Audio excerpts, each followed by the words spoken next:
Hi, this is our last video that we'll be doing for our internet safety, and we're going to be talking about cyberbullying. So again, with the increased amount of access that children and youth are going to have to their screens at this time, cyberbullying could easily find its way into more and more homes, onto more and more devices.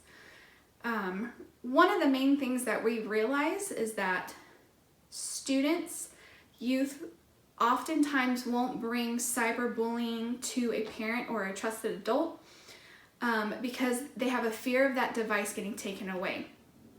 Now, that may seem a little odd, but that generation, that is how they connect.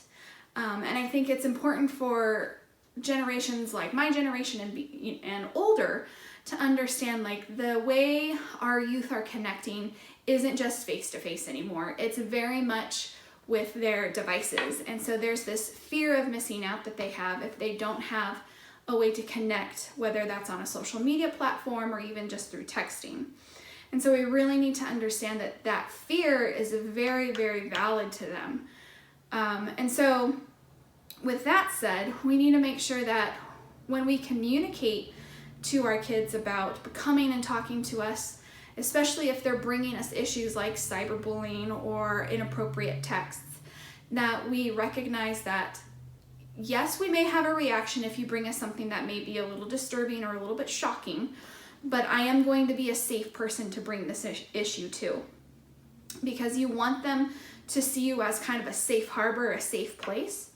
So make sure that you have that type of a conversation in addition to all these conversations we've talked about over these couple videos. So with cyberbullying, one of the greatest resources that our students have is a web-based program called Youthline. They can call, chat, text, or go to the website, and it is a peer-to-peer support and guidance that they're able to receive. And sometimes that's the place where they feel the most comfortable talking about what they're experiencing, especially if they're the ones that are getting cyberbullied. They want to be able to feel like they can talk to someone of their age that's understanding what they're going through. Now, Youthline has peers that have been trained for multiple hours. They have adults that are supervising them.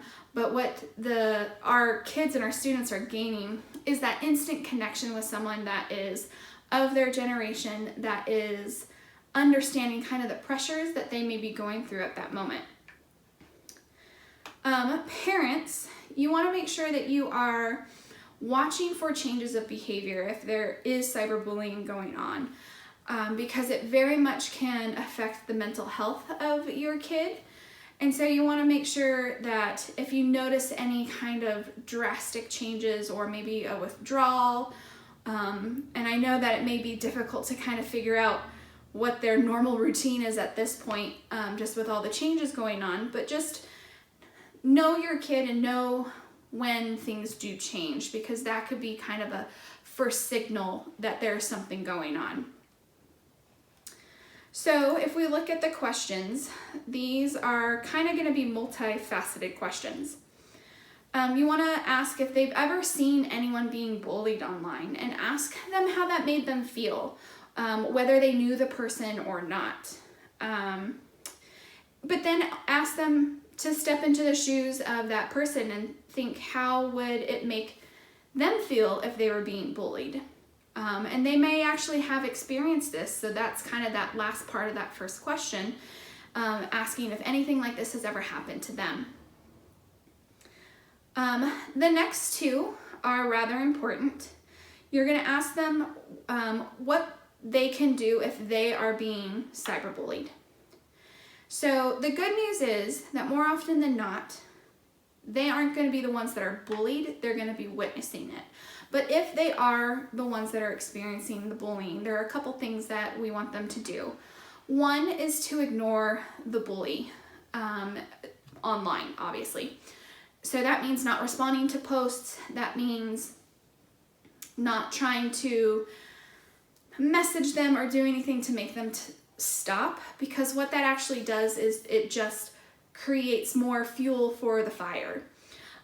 We can talk about reporting.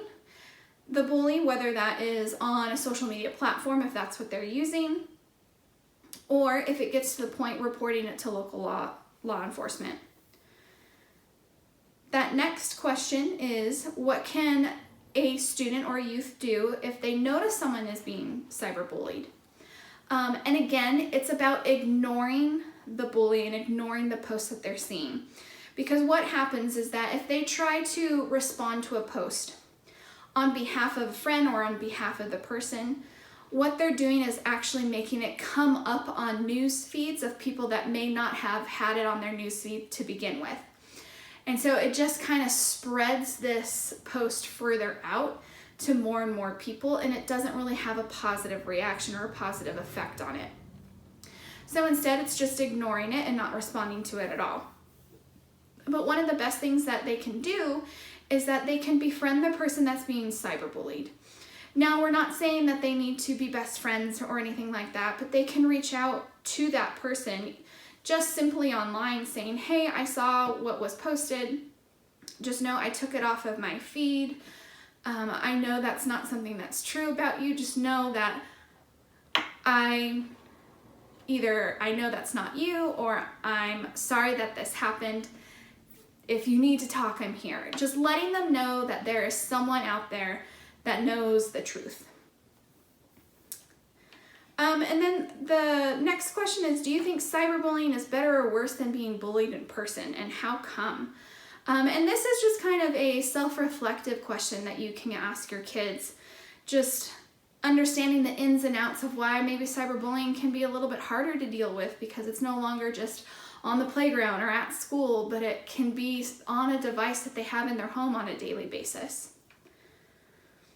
Asking if cyberbullying is a problem at their school, and if it's a problem with their friends. That's going to kind of give you a lot of insight to maybe the social climate of the schools and maybe the social climate of their friends group. And then lastly, if they don't feel like they could talk to you, what other safe adults could they talk to?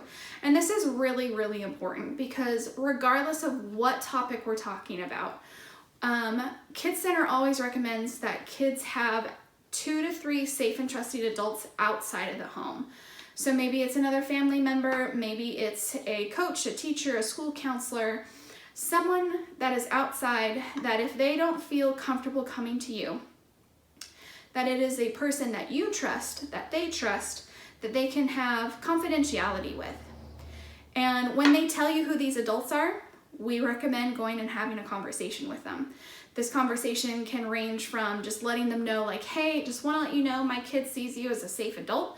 So if they don't feel comfortable talking to me, they're going to be coming to talk to you. And it can even go as far as saying, you can have complete privacy in the conversations that you have with my kid, unless it deals with something that has to have disciplinary actions involved, or if there's any type of abuse that they're disclosing to you. Other than that, it's fair game, because we really want kids to start to understand and have those types of relationships where there is confidentiality outside of their immediate family, because that builds up good self-esteem, that builds up a natural manner of how they are interacting with co-workers as they get into the job field, different types of relationships, romantic relationships, having people that they can be in confidence with that they know won't come back to their parents. And so it's a really good step to have as they transition out of being a youth into an adult. So I hope that these videos have been helpful. If you guys ever have questions about anything to do with internet safety or concerns or just any questions in general, you can always call Kids Center, or you can send an email to prevention@kidscenter.org. So hopefully this was informative, and we look forward to be able to do more trainings and gatherings in the future.